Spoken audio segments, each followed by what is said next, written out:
এই 20টি নিয়ম মেনে চলুন। আগে সালাম দিন, হাসি মুখে কথা বলুন, দুঃখ কষ্ট চেপে রেখে মুখে হাসি ধরে রাখতে চেষ্টা করবেন। বেশি শুনবেন, কম বলবেন, তামাশার ছলেও কখনো মিথ্যা বলবেন না। ভুল হলে বিনিময়ের সাথে সাথে ক্ষমা চেয়ে নিন বা দুঃখ প্রকাশ করুন। অকারণে বেশি হাসি বা ঠাট্টা মস্করা করবেন না। ধীরে ধীরে বুঝিয়ে কথা বলুন। আগে অন্যের কথা শুনুন, তারপর নিজে বলুন। কোনো বিষয়ে তর্কে জড়াবেন না। মনে রাখবেন, তর্কে জিতা নয়, বরং তর্কে না জড়ানোই বুদ্ধিমানের কাজ। কারো কাছে নিজেকে শ্রেষ্ঠ প্রমাণ করার চেষ্টা করবেন না। ধৈর্য ধরে রাগ নিয়ন্ত্রণে রাখুন। কেউ ভুল করলে ক্ষমা করুন, অন্যের দোষ ঢেকে রাখুন, মানুষের প্রতি সুধারণা রাখুন। ছোট বড় সবাইকে প্রাপ্য সম্মান দিন।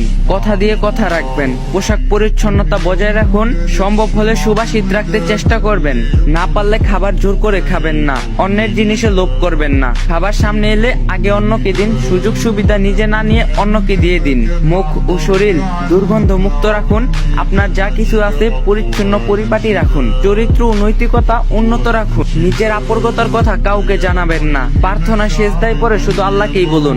আচার ব্যবহার ভদ্রতা বজায় রাখুন। যদি ভিডিওটা ভালো লাগে তাহলে কমেন্ট বক্সে বইলা যাবেন আর ভিডিওটা শেয়ার করে দিবেন।